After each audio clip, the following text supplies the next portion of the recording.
So a few years ago, D&D's fun uncle Matt Colville was doing a live stream Q&A, and he mentioned something about how you can link the end of one adventure to the beginning of another adventure, and you can do this multiple times to turn a group of unrelated adventures into a singular campaign.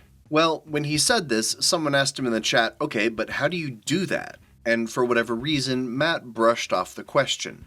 Maybe he was overwhelmed at the number of unanswered chat questions and thought it would take too long to answer, or maybe he was feeling snarky, or possibly he just had a tummy ache. No shade on Matt, he seems like a great dude, but for whatever reason, the short answer he gave was, how do you link adventures? Well, you just be a dungeon master. At least, that's how I remember it going down, that's the gist of it anyway. And so since he didn't answer the question, I thought I would, because it's a worthwhile discussion to have. Linking adventures is definitely something newer DMs and GMs might struggle with, because what if you're running Lost Mine of Phandelver, then you get halfway through, and your players say something like, wouldn't it be cool if we went into space on a spaceship? And let's say you want to do that for them, but you have no idea how to link the end of Elmop to the beginning of the WotC adventure Light of Xeraxis or your own homebrew Spelljammer campaign. So we're going to get into that. Fair warning, I'm going to spoil the ending of Lost Mine of Phandelver, also minor spoilers for Storm King's Thunder, the Elmop remake Shattered Obelisk, and the Spelljammer adventure Light of Xeraxis. Spoilers everywhere, y'all.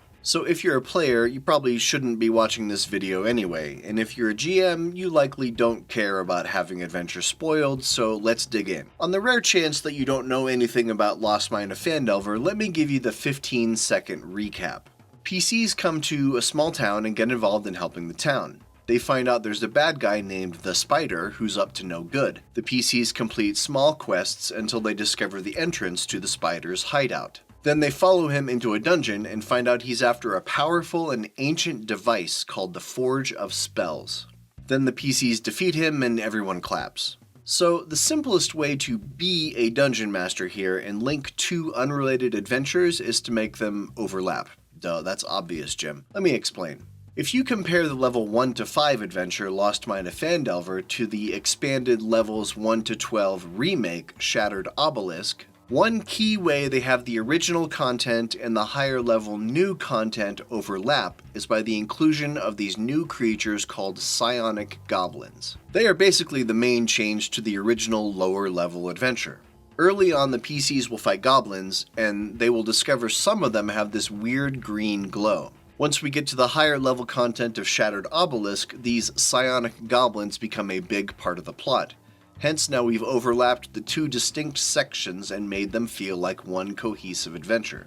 It's like foreshadowing in a novel. And real quick, since I have you, could I get a like and subscribe below? It only takes a second and it helps us both out. Make sure to click all next to notifications. You're the best. Let's give an example about linking the original 1 to 5 Elmop with something else. When I did this in a campaign, the easiest trick was to make Phandelver's Big Bad Spider not the final boss, but rather a minion of a greater boss. I had picked Storm King's Thunder as the adventure to transition into, which is a 5 to 12 adventure about a chaotic upheaval in the overall giant hierarchy, causing different giant bosses to rise up and try to seize power. So I picked the SKT fire giant baddie Duke Zalto to be the Spider's boss. Then, near the end of Elmop, I started seeding clues about the kerfuffle among the giants by having NPCs talk about recent and unusual giant sightings and attacks. The PCs defeated the Spider, and I had them find a letter on him from his boss. It led to the next clue pointing toward the fire giant's plans to complete an enormous kaiju construct. Then they learned the Spider was actually in Phandalin to investigate whether the Forge of Spells could be used to reforge that terrifying machine. It was seamless. So when they finished Elmop and were actually playing SKT, they didn't even know the adventure source had changed. It all seemed like part of the bad guy's multi-step master plan. Also, I replaced certain NPCs in Storm King's Thunder with NPCs from Phandelver they had already met. For example, there's a red dragon in SKT named Clouth, and I swapped him out for a souped-up version of the Elmop green dragon Venomfang, who the party was already familiar with. And Sildar Hallwinter from Elmop I later had make an appearance in the town of Tribor several sessions later. That sort of continuity of recurrence really helps blend the two adventures together. It's always good to keep a list of your NPCs, and not just their biographical info. Yes, it's definitely important to list what they look like, mannerisms, their accent, etc., but it's also great to keep short notes about things like, how do they feel about the party? What are their plans? What are their goals? Do they intend to visit family who lives in a different town where the PCs are coincidentally headed? And then between sessions, you can skim that list and think, who can I bring back for a future session? Now, all of this assumes that you have time to gradually overlap plot points from the next adventure into the first adventure. This would assume that you know for at least a few weeks that you're going to move from LMOP to SKT. But sometimes you show up for the final session of LMOP, they kill the baddie, and then you say, okay, good work gang, now let's do your epilogues. And the players say, well, actually, we want to continue on with these characters in a new adventure. And you go, crap, I didn't prepare for that. In this case, have the PCs go back to the town tavern to celebrate their victory. And then you have a mysterious stranger arrive in town, approach the party and say, hey there, brave adventurers. I heard about your glorious victory over the spider. How would you like to go on a real adventure now?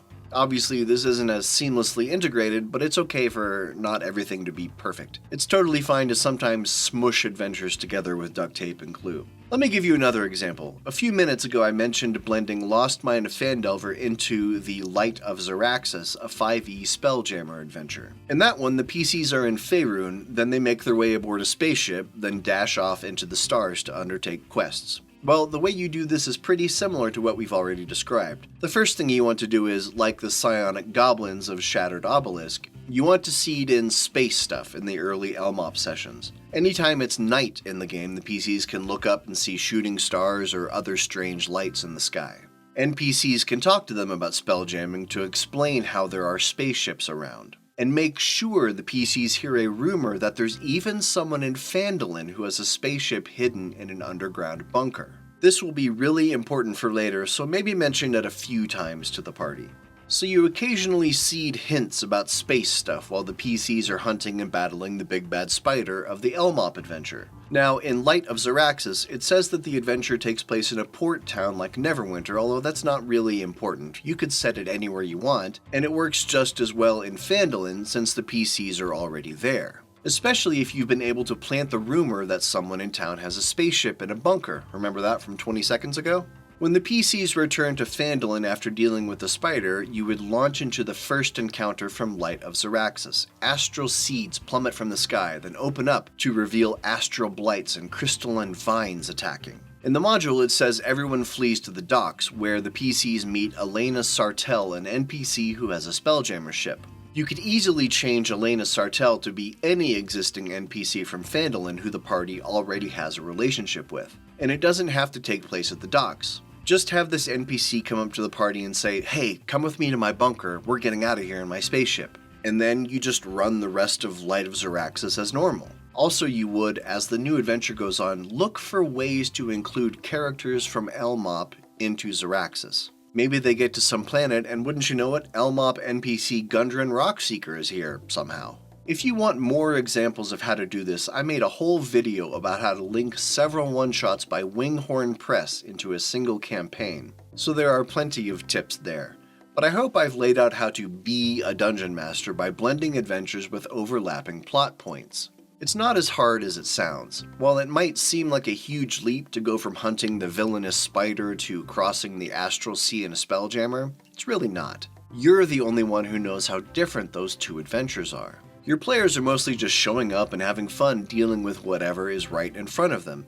They make an adventure out of whatever toys you throw out for them to play with. And that's all I have to say about this topic, so let's wrap it up. Until next time, I'm GM Jim. Now go out there and mix and match, make up stories, and have fun with your friends.